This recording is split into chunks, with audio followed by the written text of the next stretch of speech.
Hi, welcome back to A Mountain Book Garden. I'm Liz.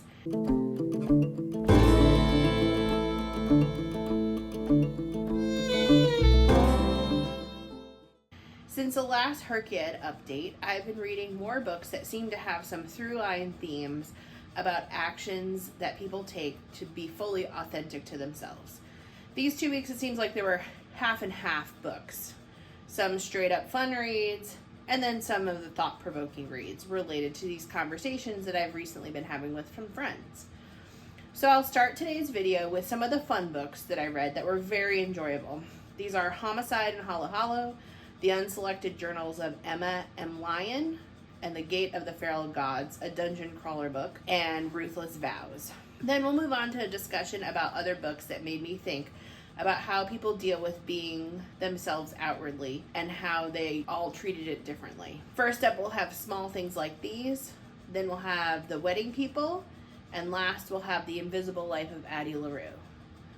My plan is to put timestamps of books down below, and there may be spoilers for some of these books after the initial synopsis and into the more in-depth discussion of the books. Finally, we will take a look at what Libby has sent me this week and what I'm planning to read for the next few weeks for HRCYED. So first, the fun books. Homicide and Halo-Halo.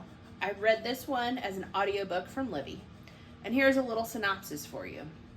Things are heating up for Lila Makabagal, not in her love life, which she insists on keeping non-existent despite the attention of 2 very eligible bachelors, or her professional life since she can't bring herself to open up her new cafe after the unpleasantness that occurred a few months ago at her aunt's Filipino restaurant, Tita Rosie's Kitchen. No, things are heating up quite literally since summer. Her least favorite season has just started.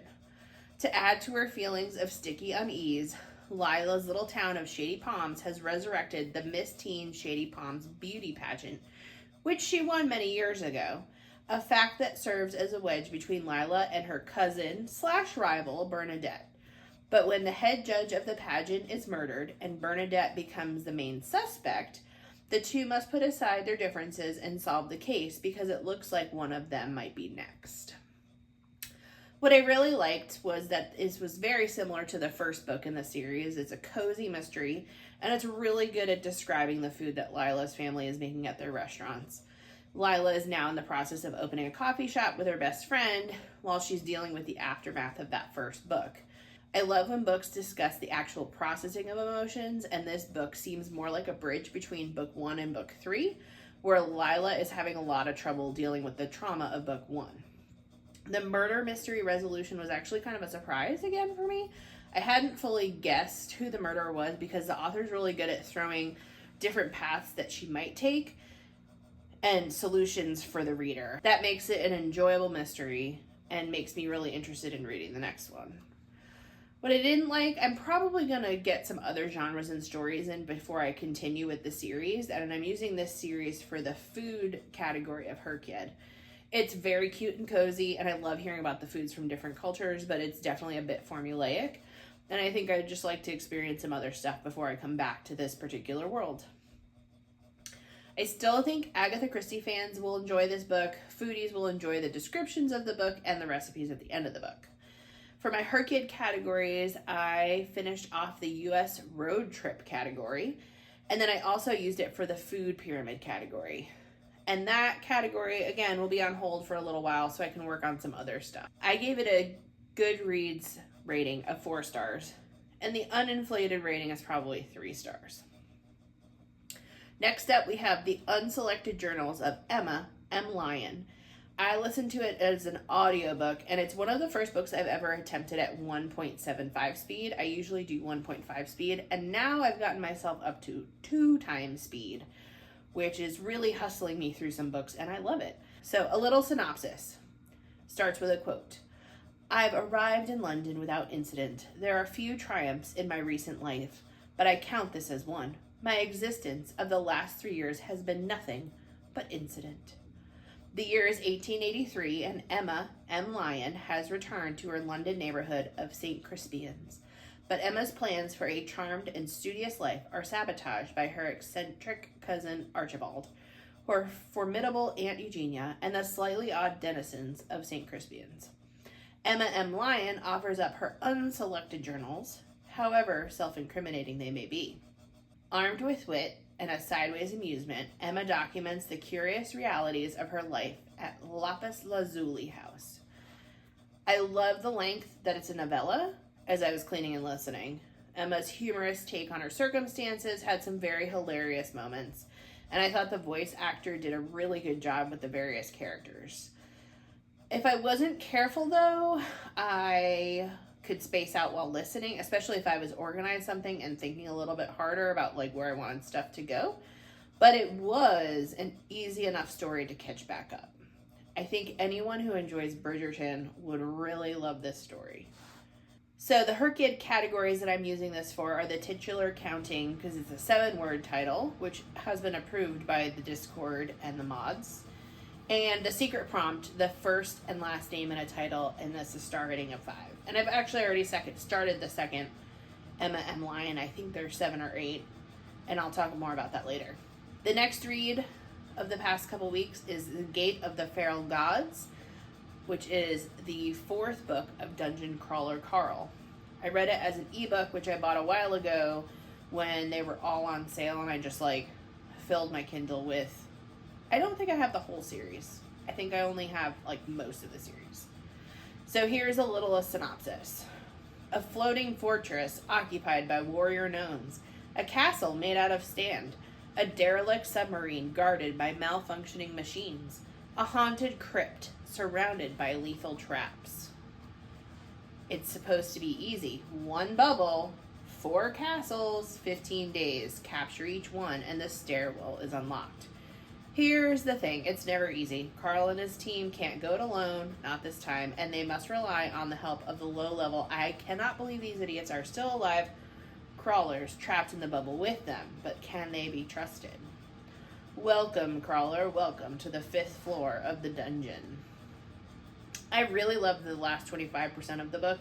The pace at that point picked up significantly, and the epilogue was really curious and set up the next book well, kind of hinting at some other things that are happening in the entire universe, which is nice because although the books followed Dungeon Crawler Carl and Princess Donut and Mongo, it's nice to see that there's other stuff happening in the universe. Truthfully, a lot of this book took a lot of effort to read, and I would read for 15 to 20 minutes and then sort of get bored and move on to something else. Like reading, scrolling, walking around my apartment, getting a glass of water. In the spoiler-free reviews that I saw while I was reading, it seemed like this was a pretty common complaint, that the first huge chunk of the book was a little bit sloggy, and then the last bit was really great again, and kind of what you expected from one of Matt Dinniman's books. A lot of the book was sort of formulaic in a very, very fever dream kind of way, and I had heard that the last bit was worth the read. I think I'm also going to pause this series for a bit and come back to it after reading some other genres, and I definitely intend to finish it because I love Princess Donut and the unhinged things that Matt Dinniman has to come up with for this story to work. But that's kind of the beauty and the draw of HRCYED, was that Cordy's goal was to expand readers to explore new things, and so I'm going to explore for a bit. If you really like unhinged shit, you probably will love this series. Once you are attached to Carl, Princess Donut, and Mongo, you'll probably want to finish what you started. So for the HRCYED categories, my name, Elizabeth, means God is my abundance, and in the birthday prompt, we're trying to figure out how to include the meaning of your name in a book. And I could have gone down the path of reading about any of the British monarchs named Elizabeth, but this seemed like a more fun, unhinged, silly way to fill this prompt, and so that's what I opted to do. The second category that I'm using this for is the Pokemon fighting type. I gave it 3 stars in Goodreads and reality. I still think it's a great book. I still think it's a good book, but it took me almost a month to read this, and I'm usually a very fast reader. If I enjoy something, I'm fast at it. That alone gave me a clue that this was not as interesting as some other stuff that I was reading, because I finished other books in the interim while I was also trying to finish that book. The next book that I read since the last HRCYED update is Ruthless Vows, and I did a Libby audiobook. So here's a little synopsis for you. 2 weeks have passed since Iris Winnow returned home bruised and heartbroken from the front, but the war is far from over. Roman is missing, and the city of Oath continues to dwell in a state of disbelief and ignorance. When Iris and Addie are given another chance to report on Dacre's movements, they both take the opportunity and head westward once more despite the danger, knowing it's only a matter of time before the conflict reaches a city that's unprepared and fracturing beneath the Chancellor's reign. Since waking below in Dacre's realm, Roman cannot remember his past, but given the reassurance that his memories will return in time, Roman begins to write articles for Dacre, uncertain of his place in the greater scheme of the war. When a strange letter arrives by wardrobe door, Roman is first suspicious, then intrigued. As he strikes up a correspondence with this mysterious pen pal, Roman will soon have to make a decision to stand with Dacre or betray the god who healed him. As the days grow darker, inevitably drawing Roman and Iris closer together, the two of them will risk their very hearts and futures to change the tides of war. I love this story and universe so much. There's so much of it that I really enjoy. There's Roman and Iris. They're a great couple, and the slow burn of their love is wonderful. They started out as enemies, as we know in the first book. They got married by the end of the book, and then they continue on, but they have just entered a very young marriage, and so they haven't really spent that much time together before they got separated again from the war at the end of the book, at the end of the previous book. Then there's Forrest and Annie, and I was like heartbroken with their particular outcome. Addie and Tobias, I wish we had a whole nother book about them and the continuation of their story. And I really love like a good letter writing love story. And I've seen this compared to You've Got Mail, which also happens to be one of my favorite rom-coms. I'm also a lifelong Narnia fan, so the idea of writing letters that are transported through a wardrobe door will always bring about some warm fuzzies for me.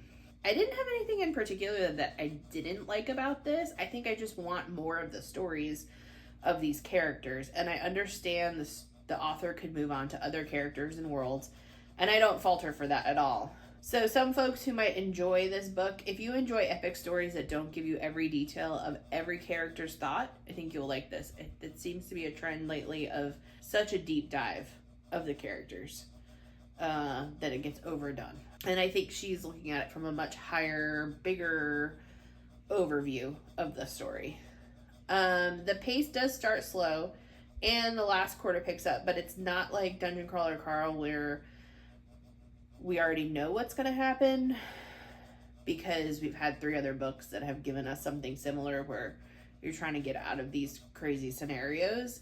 I think there's a lot of times where you can predict what's going to happen with Iris and Roman, but she gives us enough hints and enough foreshadowing, but it's done in a very lovely way. For my HRCYED categories, I had to be a little creative. There were other books that came up with the title Ruthless Vows, so I used that old secret prompt of the double titles. And then Dacre, the villain god of the story, was the prompt for a dark Pokemon. I'm not really knowledgeable about Pokemon, so if I'm wrong, let's pretend I'm right.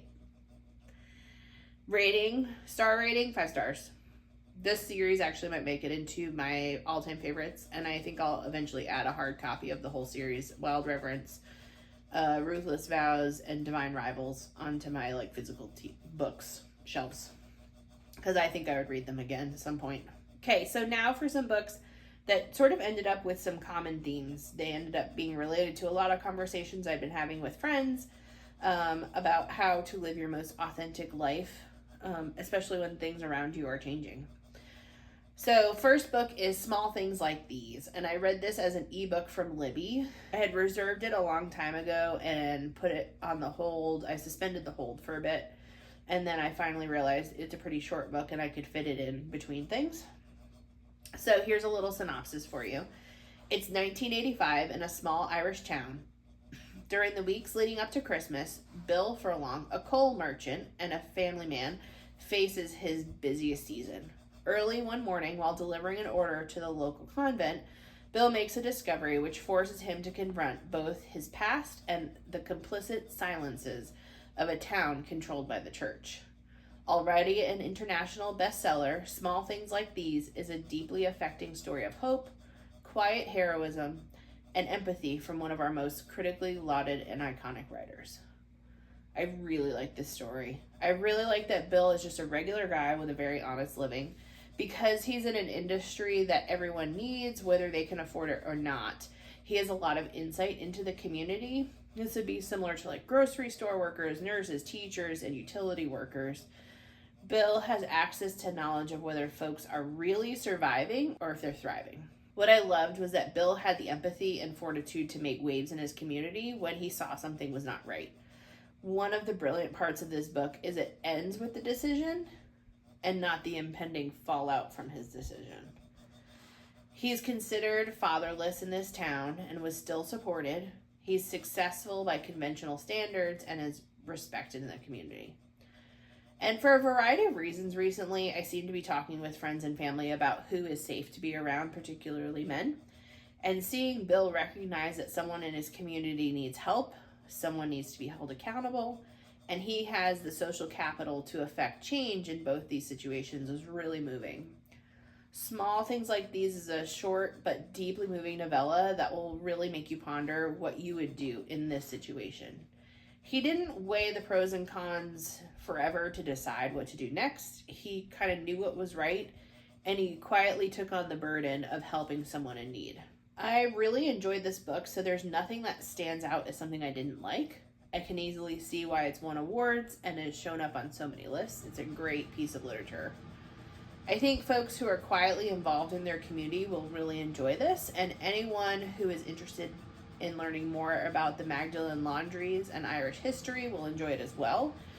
And finally, anyone affected by adoption would probably really enjoy this. For my HRCYED categories, I used it for regional books for Europe and weather because there's snow on the cover, and I gave it 5 stars. The next book that I read was The Wedding People, and I read this as an audiobook from Libby. So a little synopsis for you.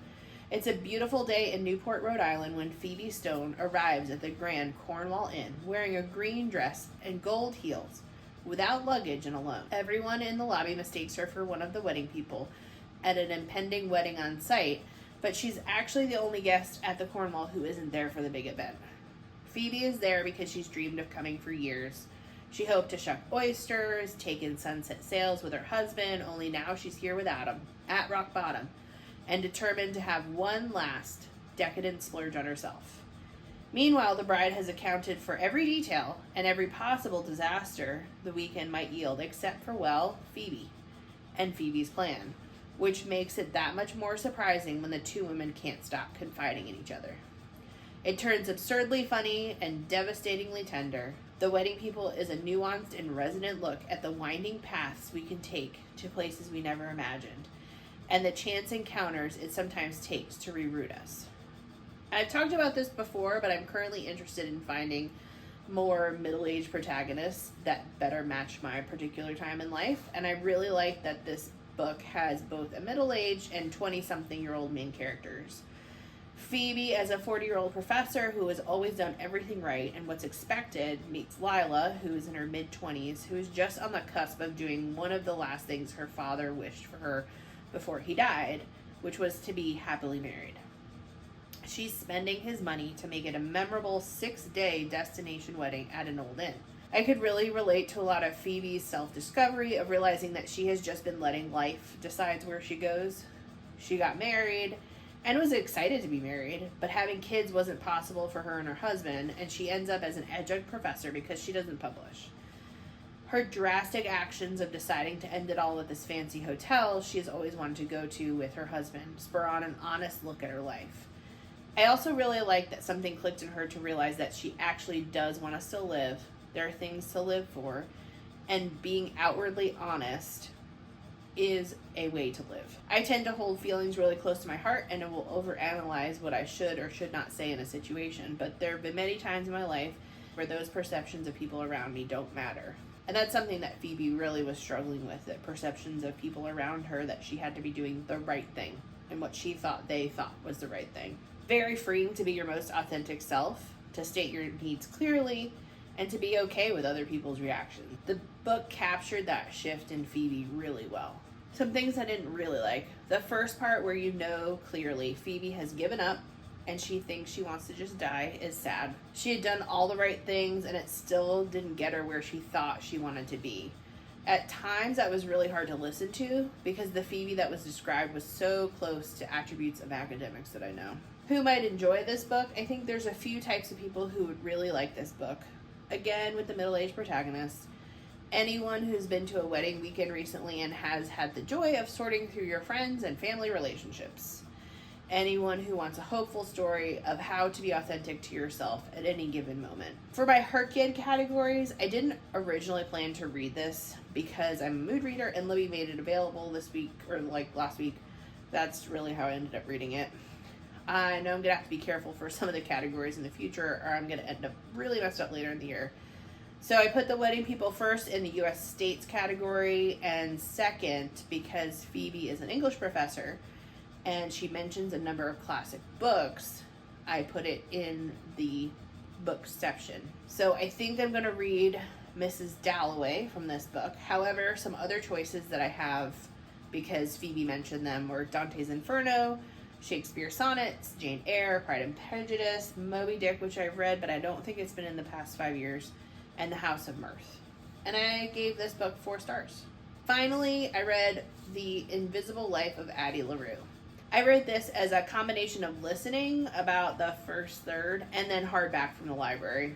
In this Faustian gender-bent tale, Addie makes a deal with the devil to get freedom and a long life at the cost of no one remembering Addie. But that also means she can't hold a job, she can't have a place to live. As soon as a door gets between her and another person, they forget her. So she's in a world full of ellipses.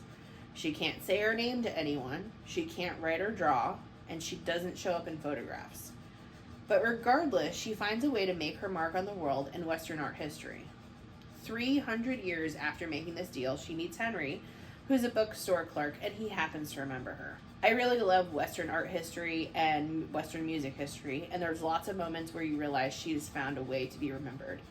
I love thinking about community and how people make community, and the idea of never having a connection for someone for 300 years is extremely anxiety-inducing for me. I love the relationship that she develops with Henry because he's the one who remembers her, and I also love how their stories intertwine. She has become very wise over 300 years, and he struggles with his storms, which sound like depression, and that doesn't bother her at all. Her relationships that she has to restart every day. She can have a relationship for a month or two, but the person has to fall in love with her every day all over again. And I also really liked her relationship with the devil, whom she named Luke. One of the moments in this book that I really loved, I'm going to share through some quotes. Addie and Luke are talking about artists and anyone who's made a deal with him. Greatness requires sacrifice. Who you sacrifice to matters less than what you sacrifice for. Addie shakes her head. But the artists, think of all they could have done. Don't you mourn their loss? Luke's face darkens, and she remembers his mood the night before he met her at the National, remembers his first words in Beethoven's room. What a waste. Of course I do, he says, but all great art comes with a cost. He looks away. You should know that. After all, we are both patrons in our own way. I'm nothing like you, she says, but there is not much venom in her words.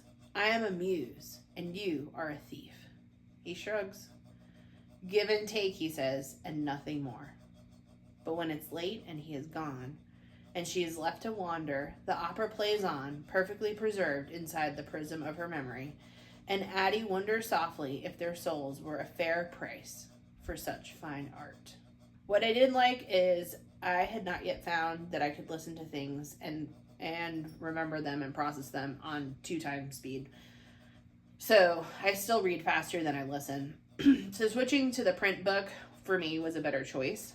I could see how someone would think this book drags on, but I enjoyed the details as I was trying to figure out a way for her to be remembered, knowing that a deal with the devil is always in the details. Who might enjoy this book? Anyone who enjoys Western art history, has thought about muses, has ever considered how it would be to live forever. HRCYED categories, I'm going to use Remix It, Gender Bent Faust Remix, character to author, and I'm going to use Henry's name as the next author. Have I found the book? No, I don't know. We're going to see what happens. Definitely gave it 5 stars. So reading these 3 books, The Wedding People, Small Things Like These, and The Invisible Life of Addie LaRue, really linked the themes of figuring yourself out and taking action to be true to yourself and standing up for what you believe in, even if it's the hard thing to do. In The Wedding People, that looked like Phoebe becoming the main character of her own life. She realized she wasn't happy, and instead of just ending it all, some of the expectations, assumptions, and pieces of her cracked open to reveal a braver, stronger version of herself. In small things like these, it looked like Bill reckoning his past with his present, and knowing that as an upstanding, respected citizen in his town, he might need to stand up for the girls in the Magdalene Laundry. In Addie LaRue's situation, it took her 300 years of trying to survive day to day just to figure out her needs and her wants to finally know how she could reconcile her relationship with Luke and her fate of immortality with only being remembered as a muse and as a concept, but not as a person.